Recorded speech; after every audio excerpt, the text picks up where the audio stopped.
I'm making a long and very boring video about cutting cardboard.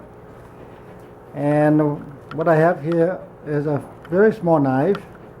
It's 3 inches long, which is about 77 millimeter long, and its weight, this is 1.3 ounce, is 36 grams.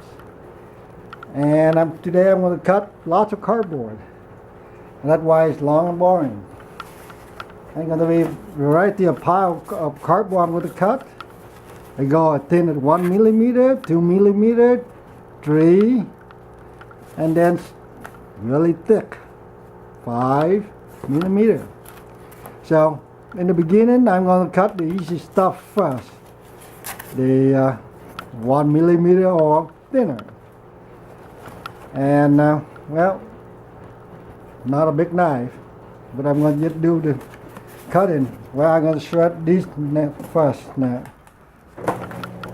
And I'm not sure what to blab on about for the whole long amount of time that I'm going to do this.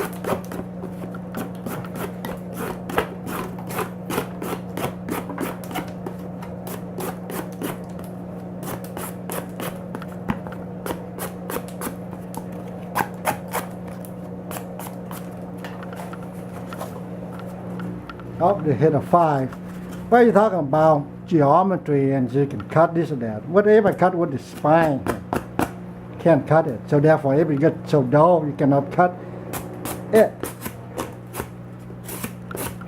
You can see how thick this is.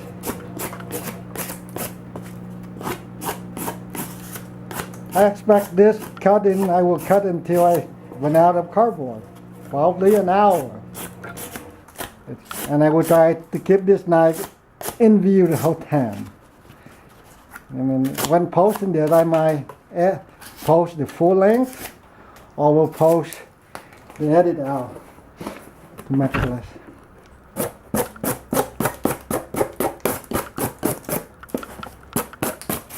Hopefully I be careful enough, don't slide into my holding hand, because I try to make it fast as I can.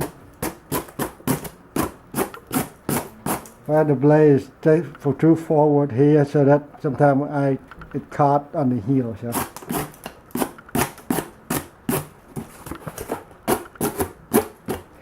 And what is dull? I mean, well, for me, when it's dull, when it's no longer able to do its job, mainly cutting cardboard.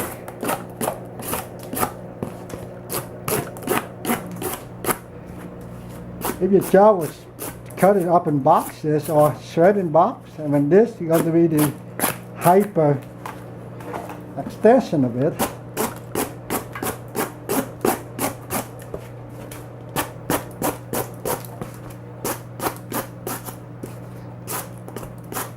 I use this knife to test a little bit, so there are a couple area on the edge is not as perfect, but you know, most working knife not perfect in the first place. Let me look and make sure that I'm still in view here. Well, after that quick slashing, we see this phone book paper. Let's skip her. But what I'm saying is, it's not perfect. The edge to start out with, but you can, but the tip here is still fine. Let me try to show that. There you go. Well, when you go fast enough, you can cut things. But you took it off. But anyway, I'm going to keep on cutting. It's going to be in the beginning anyway.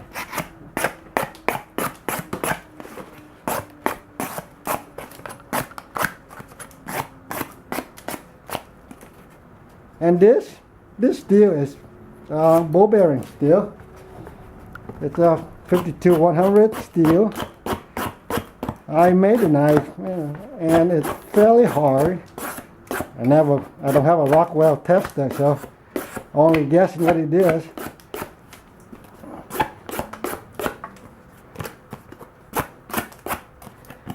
And there are a lot of people saying about high alloy and how they're going to last forever cutting cardboard.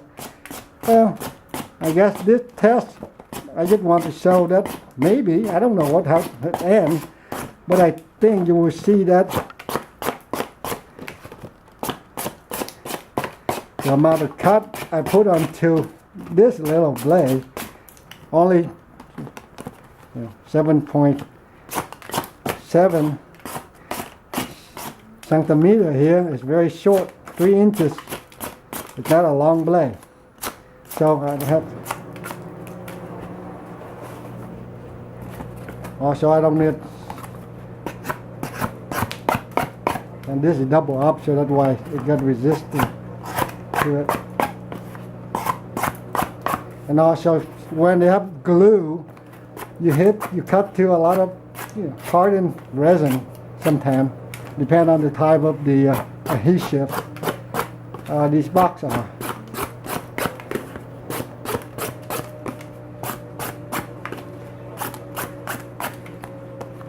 And people are talking about another thing about it. You say, well, this actually is a very, it was sliced in newsprint. This, and I sharpened with about 1K, 1,000 grit. So it's not super fine, but again, here I am. We're going to cut cardboard. So I'm not shaving my face with it. But if I can take it, will take really keen edge, shaving edge easily. Again, early on here, early part of this video is easy stuff. Not too thin, easy stuff. So feel free to pass forward to later on. And you probably hear me breathing. I'm going to cut. Also, I'm in the garage, so you hear other noises. And it's rainy in Santa Barbara today. It's a rare occasion this year. And so I got better thing to do, but well, this is my exercise for the day, huh?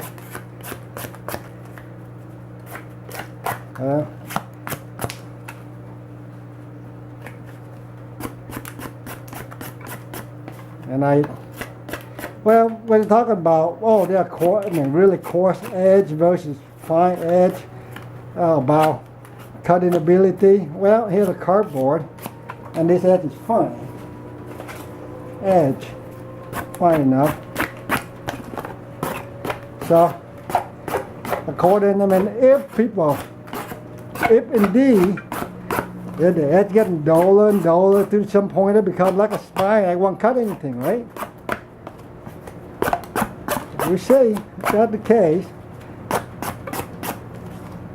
And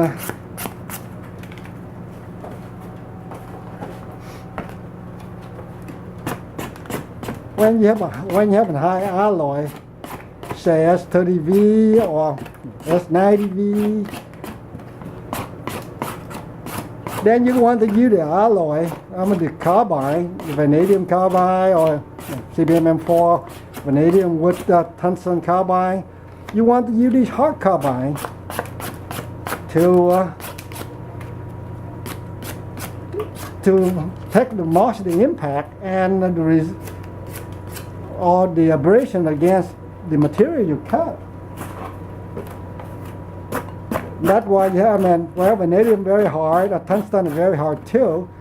And when you deal with cardboard here like this, then the cardboard probably have silicate and other impurity like dirt, piece of metal perhaps, depending on the quality, consistency of cardboard.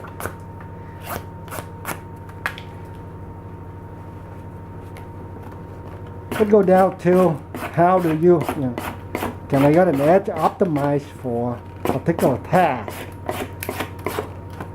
And cutting cardboard, which somehow the modern day office warrior or around the house we seem to sometimes cut it, but what I'm doing is just testing, so wasting time, I guess. Well, then once you understand the steel, how they get, and the geometry of the edge, how they get going to glide to this material, and you can choose the steel that's best fit for your task. Does it mean that I should get something like say 1095 high carbon steel and versus S110V exotic steel, and which would last longer, and we'll do this task. Assume that you say optimize the geometry of the edge for both kinds of steel. Well, not just say, okay, if you say, well, if I take S110V or S90V and make really put a straight razor edge on it, well, it won't last very long at all. The edge is going to collapse. So, but if S110V optimal edge geometry is say at 35 degree inclusive with the whole angle, or say 36 or 18 degrees per side, then, and for cut certain kind of cardboard, mixed cardboard like this, then we use that. And with 1085 excel at say 14 degrees per side, then we use that. And when you do the cut, in the end, it's just how big the pile can you work, can you get, but when sharpening. For me, 1085, well, I have limited experience with it, but 1085 found to be very soft. Even whatever it cut, it keep that dough really quickly. That's 110V, I don't have one. But I got something like K390. And yes, that my K390 knife is to stay sharp the longest. A long time. And the carbide, sure, if you got the edge about 30 degrees, well, the carbide very reasonably small enough, and it's stable at that particular angle, then yeah, it will stay out.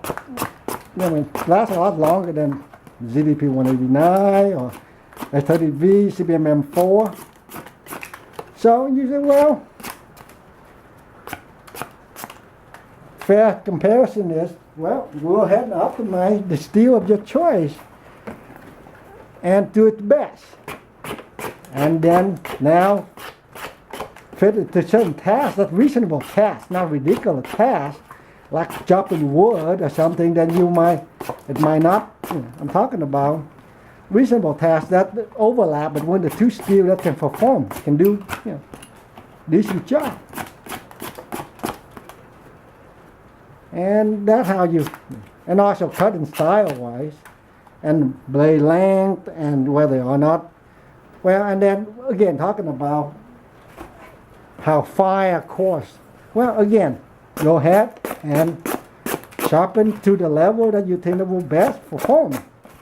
And then you test and compare. Other people just like to say, my knife lasts forever. Well, I'm sorry, but there's no knife lasts forever. But when you have other people's knife, and it's about perception, but, well, that is subjective for sure. But when you cut cardboard, a pile of cardboard like this, what you have is quantitative wise. I have a pile of something. And so I'm just going to get burned the time by blah blah. Music won't help, I think. So, and for these kind of steel, these low alloy, well, 52100 have chromium alloy, but a very small amount. So therefore, they're not really considered alloy steel. So it's very easy to sharpen because, again, what the carbide it's just chromium carbide. So you can take aluminum oxide or silicon carbide or diamond or CBN. You can quickly sharpen this steel. But for something like with high alloy, S30V or higher alloy than that, I mean, S30V have 4%. Then when the abrasive is getting toward the size of the carbide, well, you have a little problem. I mean, you can either remove the carbide, save the carbide, or polish the carbide. And just imagine, some people are talking about things, and they say, oh, you know, my water stone can sharpen everything fine. I say, well, it's very easy to test, and maybe or sandpaper. Well, you'd buy a block of, a carbide scraper, you know, tungsten. Tungsten is fairly not that hard, but you get a carbide scraper, and of course you have to use your aluminum oxide against it. Aluminum oxide is very hard, and well, silicon carbide is harder than I think tungsten carbide, or about that hard. But go ahead and try to shape that, or sharpen that tungsten scraper. You will see how long it takes, how much work, because it's really hard stuff. So now, if you talk vanadium, which is even harder in most instances, and if it was clumpy, big enough, so when the abrasive aluminum oxide or silicon near the size of vanadium carbide, well, it's not going to save the carbide. So what it will be either polish the carbide, or in other words, burnishing it around it, or undercut it. And so they would cut the matrix, the steel matrix, more than the carbide. And you say, well, they all depend on the size of the carbide, isn't it? But again, in this case, let's assume that all the carbide in your steel is certain size. Let's say it's 2 micron. I mean, when steel manufacturers quote the size, they quote the average size and a reasonable distribution per whatever by volume. I mean, by percent, and then how the composition by volume of that steel or mass. I don't think by volume.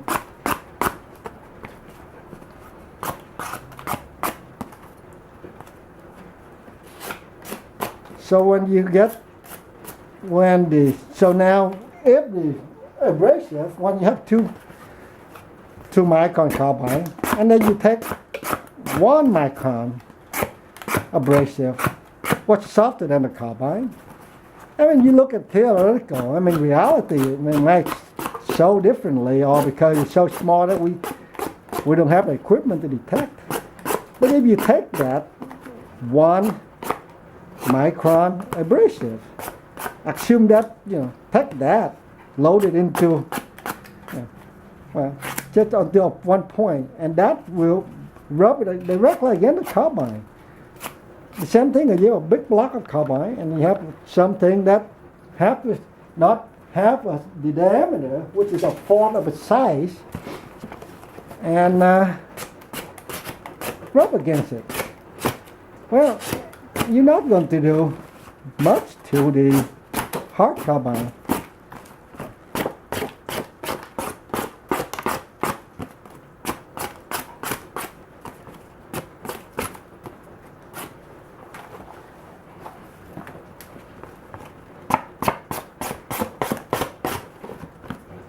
Well, so far, just go to the pile of pretty much soft, easy stuff. Not soft, but thin, easy stuff. I can slide through. Well, I save the all the tires and stuff. Well, subsequent hacking. I got one more little piece.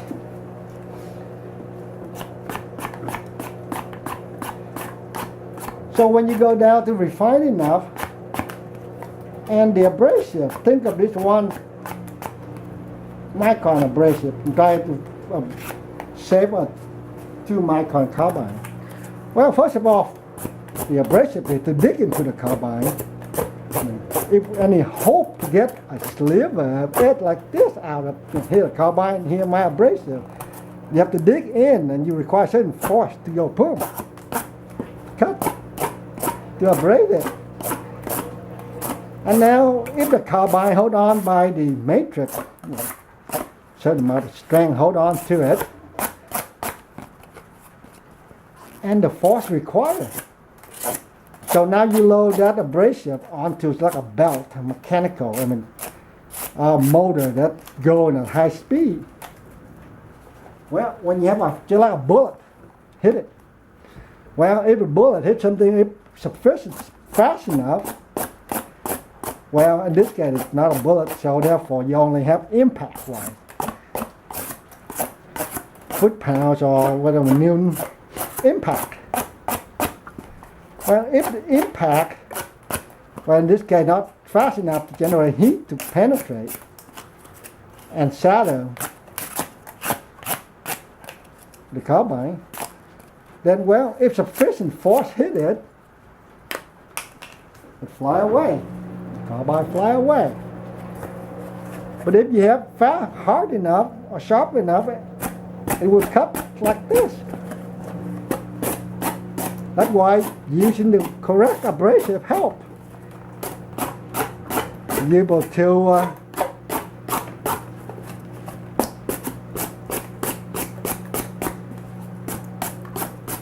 cut the carbide, separate carbide.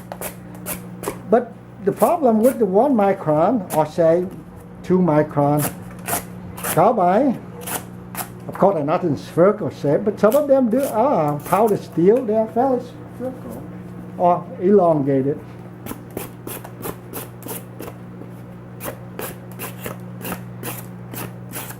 And you have the big abrasive, you do more damage. Here is the carbide sticking out of the matrix. You have something impacted. Well, think of a rock in concrete. And if you have a hard concrete, well, you don't have enough force to break the rock to pieces, or loft it off. Guess what you do to the matrix?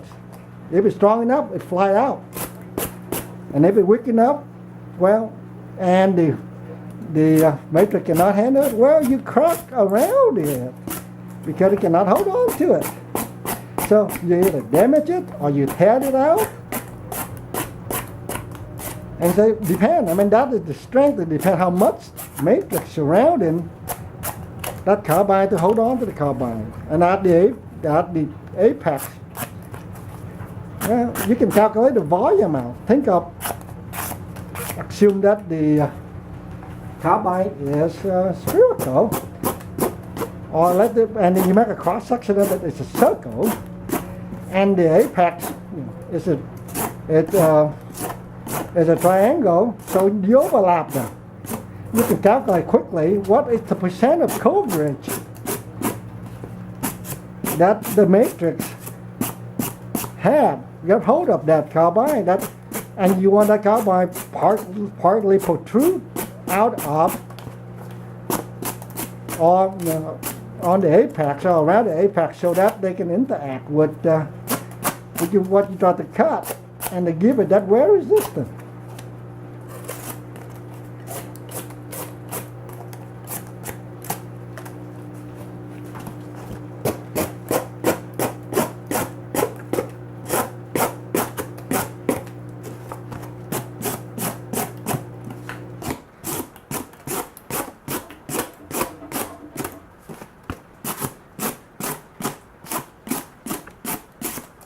Look like some tear, but I think it's just this particular cardboard is sharpened.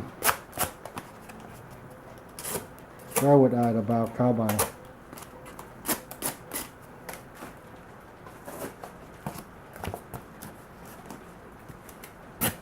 Yeah, about coverage wise. So that's why certain high alloy need a more obtuse angle, or the angle that can support it. All about how much coverage of the matrix hold on to the carbine. And when you go and say, okay, that I'm talking about infinitely refined apex. And that's why, I mean, the other shortcut people can do is, well, I can make it really coarse finish so that the apex not really a perfect triangle, but irregular surfaces. And, well, I'm not saying it's serration, because there's no such thing, because when you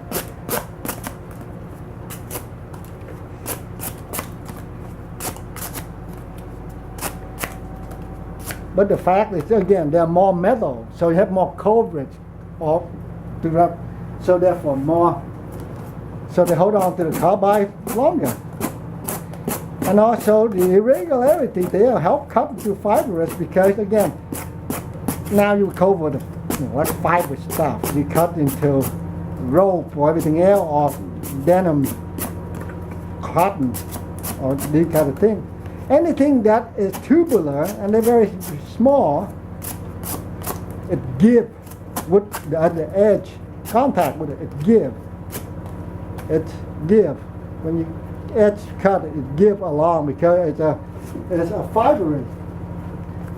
And so a really refined edge on certain steel fine grain, well, you might not be able to penetrate it, even though it's sharp. So that's why you say, well, I need more coarse. Coarse means irregular surface of the apex. So you don't really cut it. You see, you don't roll like this, but actually you don't cut the force like this back and forth. You are rolling, because any irregularity, it will cut. Then you actually cut, or more like here. Think of this one like an apex. I mean, one of the tooth. You cut at a different angle. When you are sawing it, this thing penetrates down, and you pull this one. So a perpendicular cut it instead of at a slant angle. And so, yeah, you tear it. That's pretty much. I mean, you enter able to tear the material away. In this case, the rope.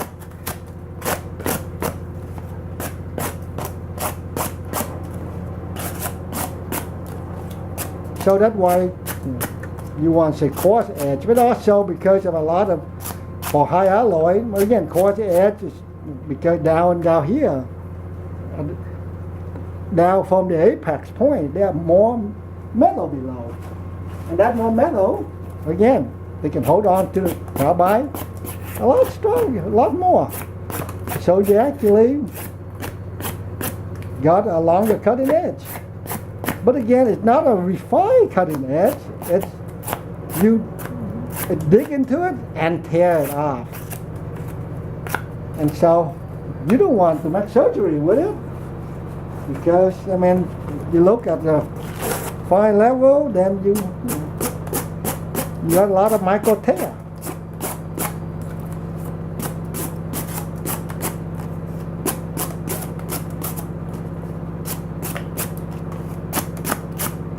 Well, I keep going here so I can show you that actually when you get the thick pile of stuff to cut,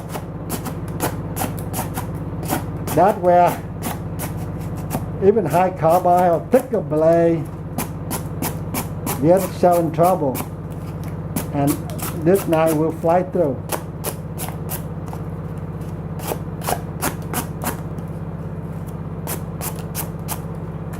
Let me check, make sure it's actually running. Okay, well, if you get to this point, congratulations. It's already a long time.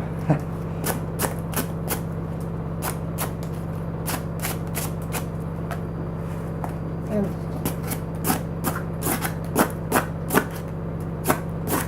that was nasty.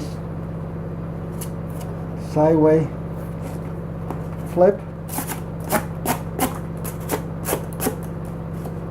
Now one thing about tire that you don't hold on to the knife as tight anymore. And let me see, I've still have the view. Want to get out of this pile. I think after this pile, I think I would go on the thick stuff instead of, I got more of these.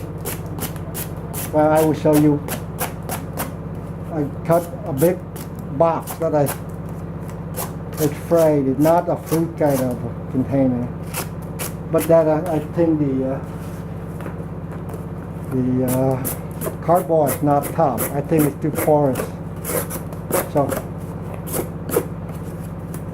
and if I might decide to cut the video or stay within the video reasonable length, like an hour.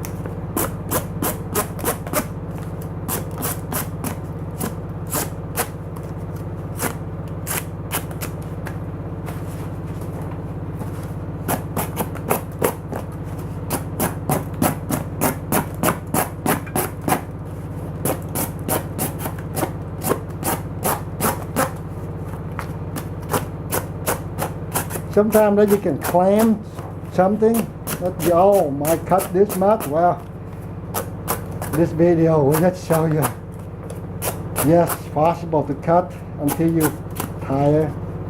Also, tire watching and tire listening to my random yammering about knives.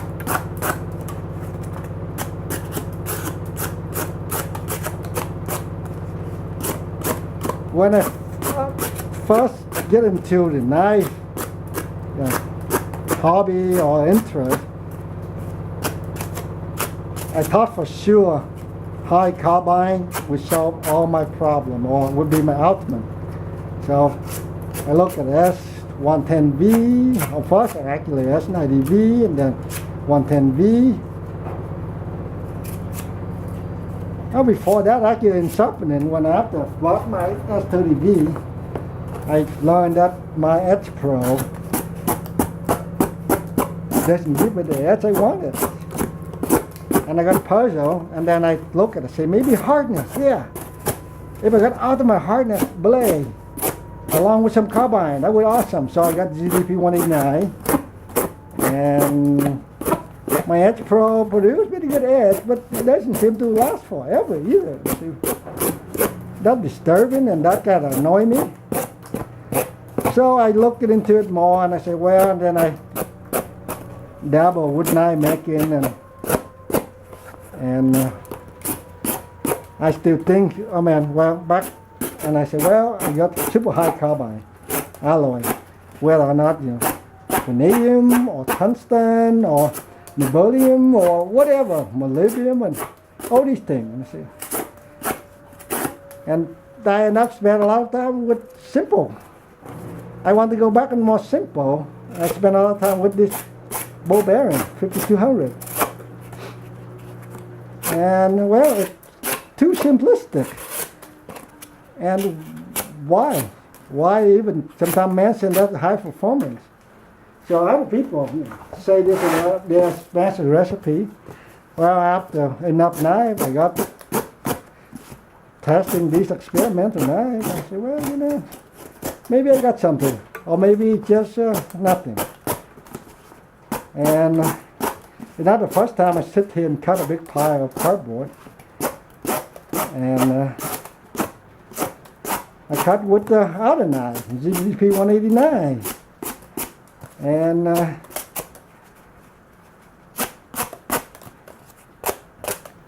CPM 4. Well, that one you first buy it, and of course you look out for S110V and all these things. And whew, okay, well I will go to the thicker one. But here the edge. I don't know. You can see it. I don't know if it will reflect light or not. Yeah. When you cut thick stuff, it will tell you fast enough that you have an edge that's usable. Oh, it's total garbage now. But I'm going to big pile up.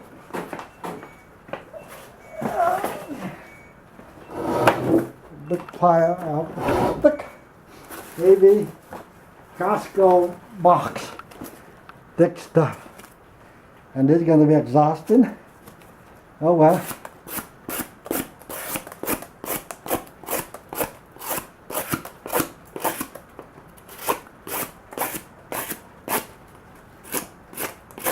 Not sure I can talk and cut all these things.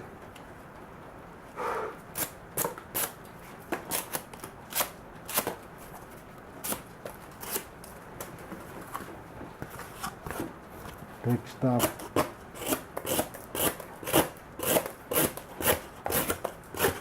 Well, if you have super thick knife and the zombie killer thick knife or something, you're going to have a tough time going through these thick cardboard. When I prepare this cardboard, I would cut it with something like 3 millimeter thick CPM 154 blade. And well, I have to push it, a much bigger knife, but I have to push really hard to cut these thick cardboard. And that was fun. And again, this is little tiny little paring knife, I say. And at some point I have to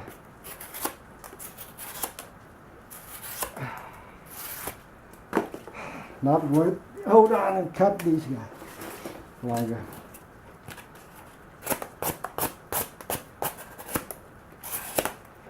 And also these thicker ones have so much resistance to it that you're not twisting a lot.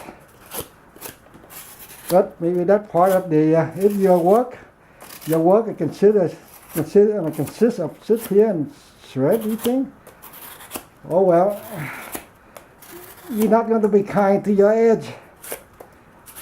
And it's not going to be perfect, scientific, or cut or something. You just going to cut. And you got the job done so you can go to lunch, huh? Or go home.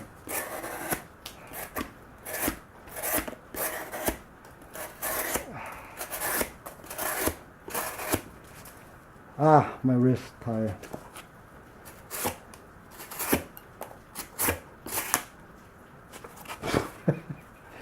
My heart jumps. Did I just break my nose? I was socks.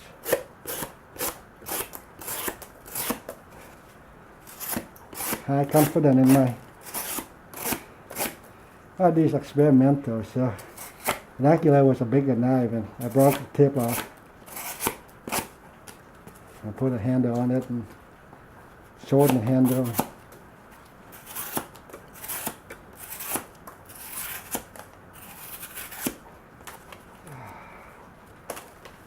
A lot of these guys, I don't have to be stingy on it.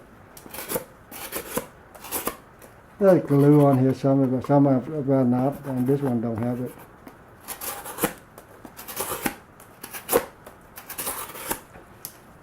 I think I got my wrist begin to get fatigued. Whew, that thick. That looks like a 6 millimeter thick cardboard.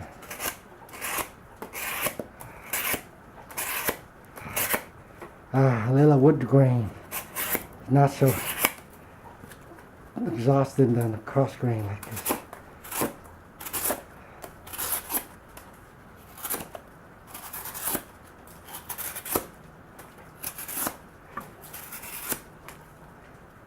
Yeah, I just re-emphasize, if it's dull, you're not going to cut anything. So a lot of resistance you feel is because the how much these things wedge. You cut it and you enter and it gets wedged. You cut your blade. So you have to push right to it. That's why a thick cross-sectional spine here on this thick cardboard, you have a lousy work day.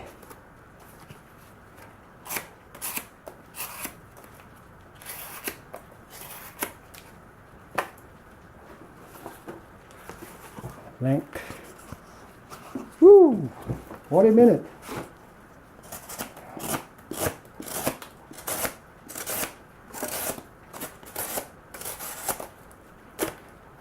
Some of my cutting session reach into like 2.5 hours just to test the edge of a knife.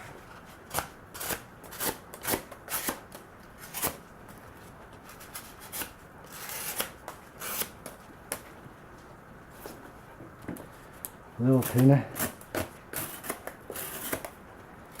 but tough.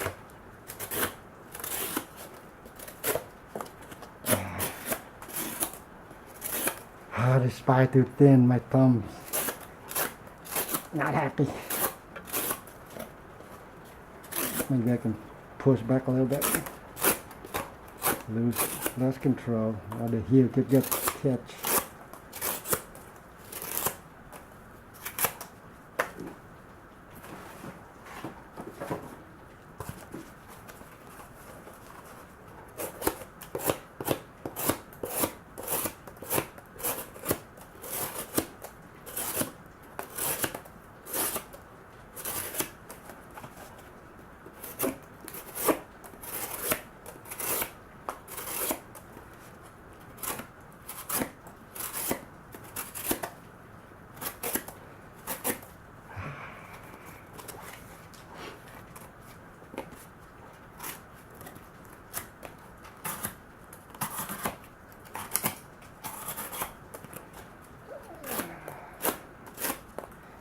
When fatigue set in, you cut all the way angle. No more perfect. You push whatever it is to get a cut and repeat.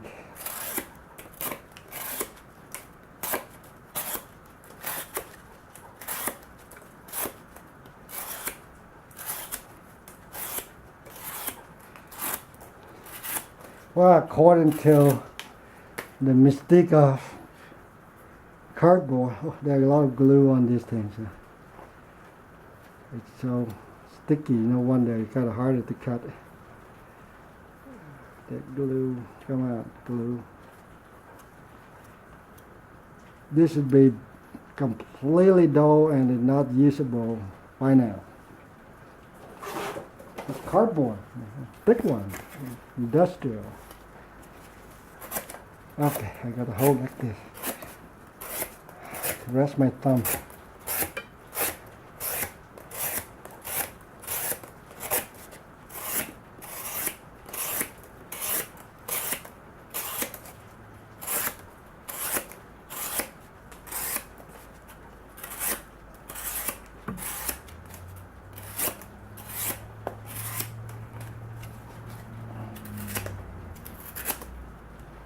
Yeah, the edge of these things. If it's really dull, you see all the tear along here, and a lot of fiber hanging off. So that means you do a lot of the energy expenditures go into tearing these things instead of fracture or cut them up. So.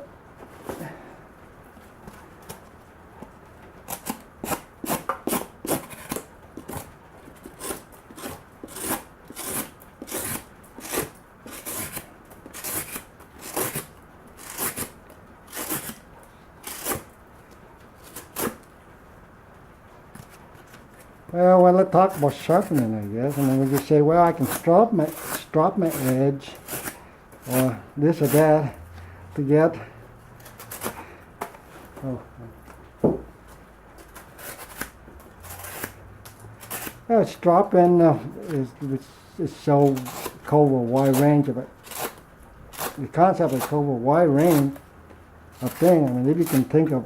When at the coarser level, you think like lapping, that means the abrasive is loose and tumbling around.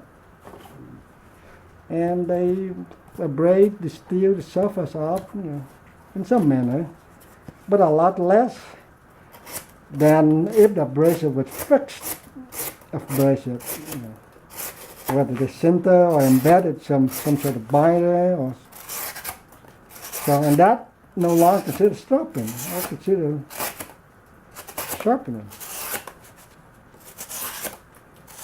So when you strop, for the abrasive size, the effective abrasion is a lot less than fixed.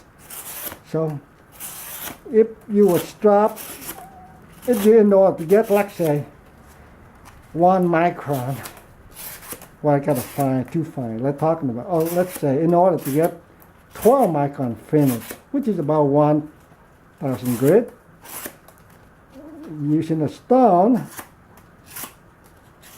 a fixed abrasive at this point. And if you would lap in or strap in to get the same kind of finish, you can use 15, 20, because again, the grit tumbling around, partially embedded, and one it hit against the surface of the steel, it moved, it flux, like this. So the effective, how much really the abrasion happened is a lot less. So keep that in mind. And so you don't just switch from grit for grit, and you can say, oh, I would just sharpen the 8,000 grit, and I just switched to 1 micron. Well, there are different reasons, but if you were thinking about scratch pattern-wise, that was too big of a jump. I mean, if you do 8,000 grit, and if you want the next one, but you don't have the stone of the next finer grit, you might go back down to 4 micron, lose abrasive. And that simulate higher grit, smaller abrasive of fixed.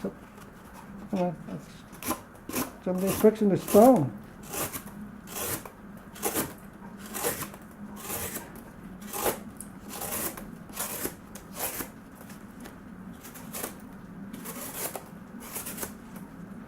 Yeah, the fuzzy come from this fuzzy piece that I torn when I torn it apart.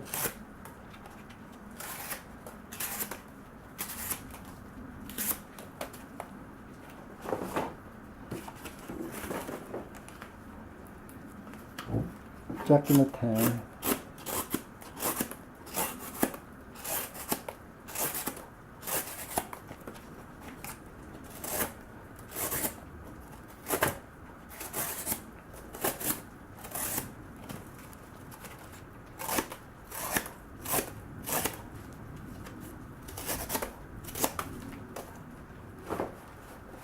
Oh, let me got one of these softer ones to rest my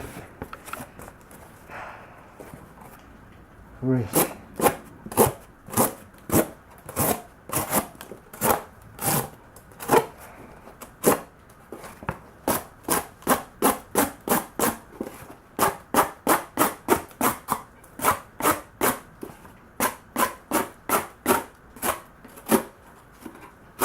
Yeah, what is that? Oh, there's the fuzz.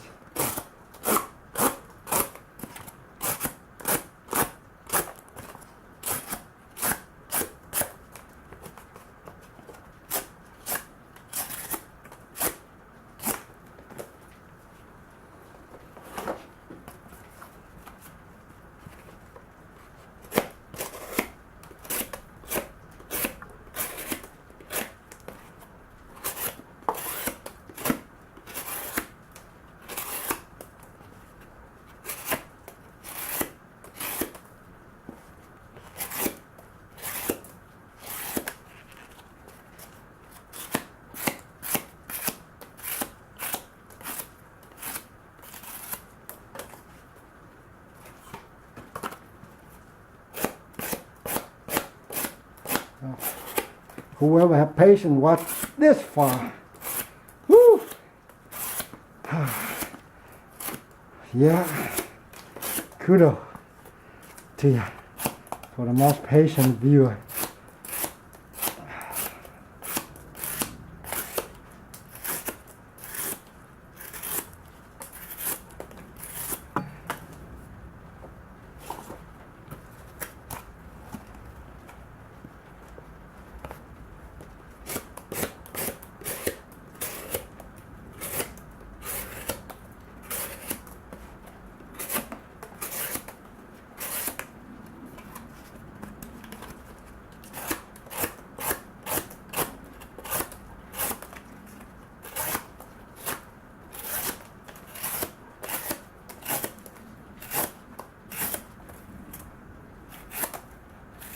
And if your day consists of cut this much of cardboard, also, you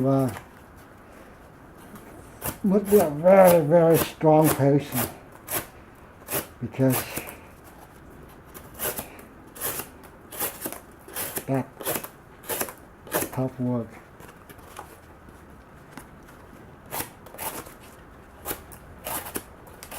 I guess I did repetitive work before, but this is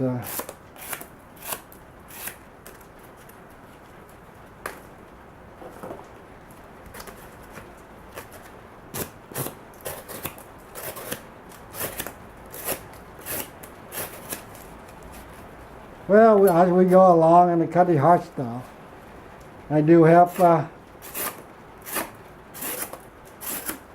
get like a clam, or what my